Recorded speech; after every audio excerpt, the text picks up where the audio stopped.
ఈ మధ్యలో cardiac arrest, heart diseases అనేది చాలా మందికొస్తుంది.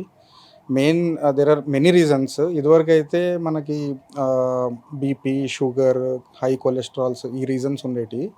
కానీ ఇప్పుడున్న లైఫ్ స్టైల్‌లో సెడెంటరీ లైఫ్ స్టైల్ అంటే whoever are lazy, whoever don't do workouts regularly, whoever is obese అంటే ఓవర్ వెయిట్ ఉండడం గానీ, ఒబేసిటీ ఉండడం గానీ, whoever have outside food regularly like junk foods గానీ, రెస్టారెంట్ ఫుడ్స్ గానీ, రోడ్ సైడ్ ఫుడ్స్ గానీ, ఆయిలీ ఫ్రైడ్ ఐటెమ్స్ గానీ, బటర్, చీజ్ ఇవన్నీ ఏంటంటే కొంచెం అడల్ట్రేషన్ గూడా ఎక్కువైపోయింది ఫుడ్‌లో ఈ మధ్యలో బయట. అవి ఎక్కువ కన్జ్యూమ్ చేసిన వాళ్ళు and late night foods especially post 10 PM late night, midnight foods తిన్న వాళ్ళకి ఎక్కువ హార్ట్ డిసీజెస్ వస్తున్నాయి ఈ మధ్యలో.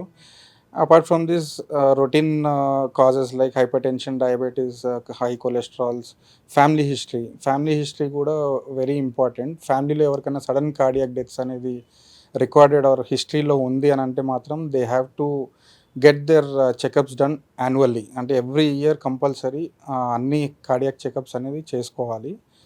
ఇర్రెస్పెక్టివ్ వాళ్ళకి బీపీ ఉండని, షుగర్ ఉన్నా లేకున్నా కూడా ఫ్యామిలీలో ఒక సడెన్ కార్డియాక్ డెత్ ఉందంటే మాత్రం వాళ్ళందరూ థరో టెస్ట్ చేసుకొని రూల్ ఔట్ చేసుకోవాల్సి వస్తుంది. Right. And apart from this ఇవన్నీ కాజెస్ కాకుండా కూడా చాలా మటుకు ఏమైందంటే ఈ మధ్యలో కోవిడ్ ఇన్ఫెక్షన్ తర్వాత చాలామందికి ఏంటంటే ఈ మధ్యలో post covid vaccination, post covid infections అనేది heart diseases, sudden cardiac arrest ఎక్కువ వస్తున్నాయి అని చెప్పేసి అందరూ వరి అవుతున్నారు. అవును. సో అలాంటిది అనేది ఇప్పటివరకు ఏది కూడా ప్రూవెన్ కాదు. Hmm. Still studies are going on. We don't know ఖచ్చితంగా దీనివల్లనే అని చెప్పేసి we cannot differentiate it. So అది వదిలేసి smoking, alcohol, obesity, junk foods, hypertension, diabetes, cholesterols ఇవన్నీ కూడా ప్రూవెన్ థియరీస్. ఆల్రెడీ వీటి వల్ల వస్తుందని చెప్పేసి ప్రూవ్ అయిపోయినాయి. బట్ ఈ పోస్ట్ కోవిడ్ వ్యాక్సినేషన్స్ అనేది yet to be decided. We don't know. Still studies are going on.